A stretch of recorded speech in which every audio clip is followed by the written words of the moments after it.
What if we are facing a new banking crisis, one that's even bigger than 2008? Are you financially prepared for that kind of chaos? Because it seems that global banking giant Credit Suisse is in big trouble. And if it fails, then the fallout could be even worse than the collapse of Lehman Brothers back in 2008. So let's dive into this topic. First, who the hell is Credit Suisse anyway? Well, it is Switzerland's second largest bank with $1.5 trillion in assets under management. It's one of the top 50 financial services companies in the world. Quick fun fact as well, by the way, conduct of Credit Suisse in 1945 and other big Swiss banks during the Nazi era began to emerge in detail starting in the mid-90s. So, almost 50 years later, it became clear that the bank was involved in a number of rather improper activities, including trading gold with Nazi Germany. Awkward. Anyway, with the emergence of a free gold market in 1968, Credit Suisse became a major gold trading powerhouse and a manufacturer of ingot and coins. In 1988, Credit Suisse purchased First Boston, creating the CS First Boston Incorporated. In 1993, Swiss bank Volksbank, the nation's fourth largest bank, was also acquired by Credit Suisse. In 1997, the bank also undertook several important transformations,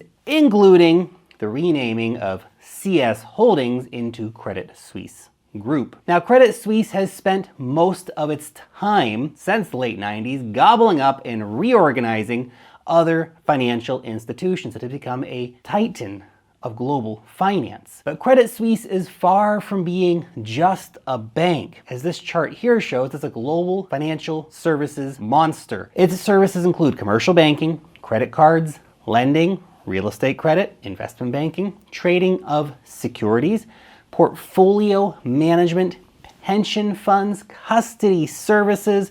It also runs one of the largest private banking syndicates in the world.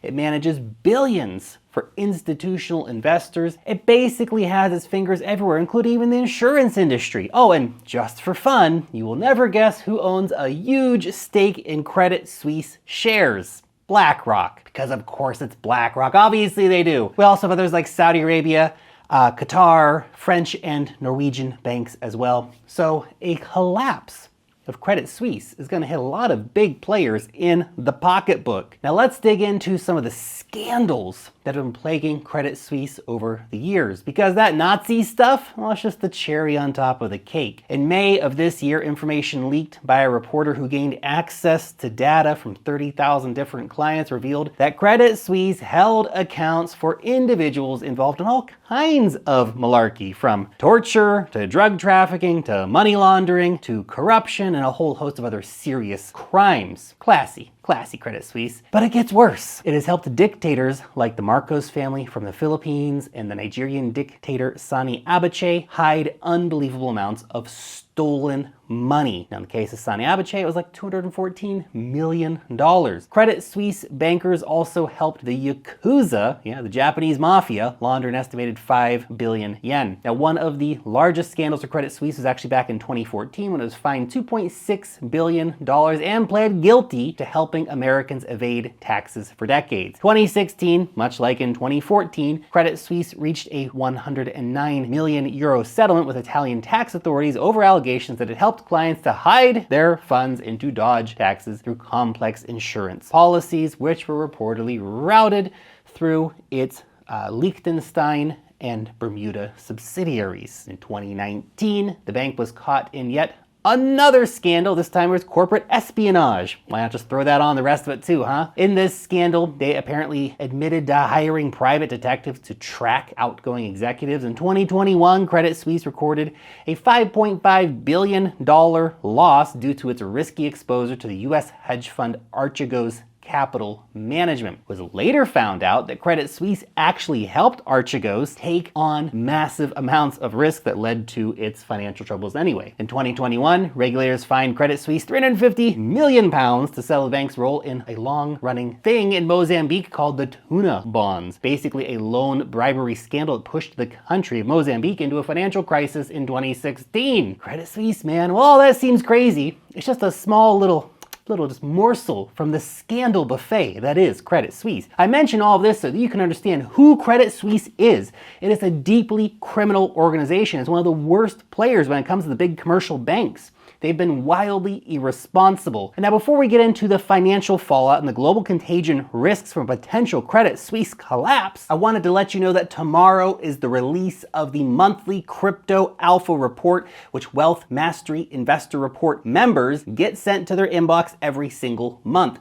In this report, we cover an overview of the cryptocurrency markets. We talk about the top airdrops and testnets. We talk about altcoins to watch.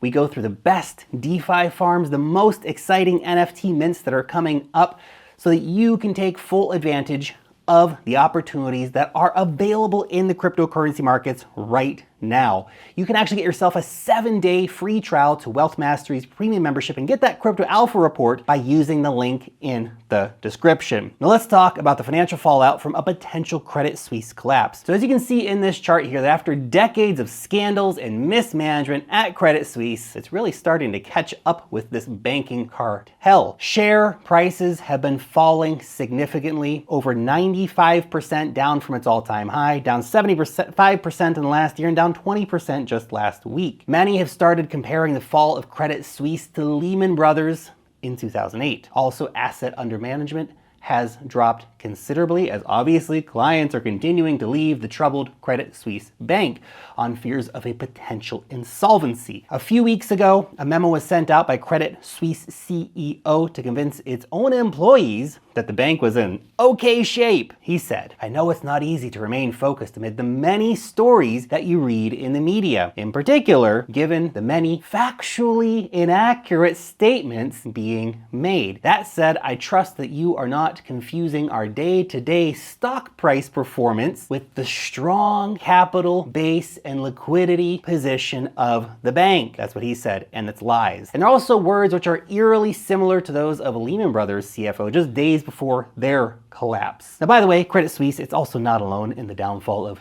traditional institutional financial titans. Reports are coming out that Deutsche Bank also facing similar challenges, except that with a much lower tolerance for risk over at DB. So DB's probably going to recover. Credit Suisse, not so certain. Anyway, we're now facing a situation where Credit Suisse could be on the verge of a collapse. So they just announced they're firing 9,000 employees in a downsizing attempt. They lost $4 billion in Q3 of this year. Their stock dropped another 20%. The worst day on record, by the way, for the bank is that 20% stock drop. The most recent earnings report also showed two very worrying things, which is why I said that the CEO was lying. Credit Suisse is both on the brink of insolvency and is also facing a major liquidity crisis. This is what came out of the earnings report. Yikes. So what happens next? Potentially bankruptcy. You see, Credit Suisse is definitely a too big to fail bank. Its collapse would be catastrophic.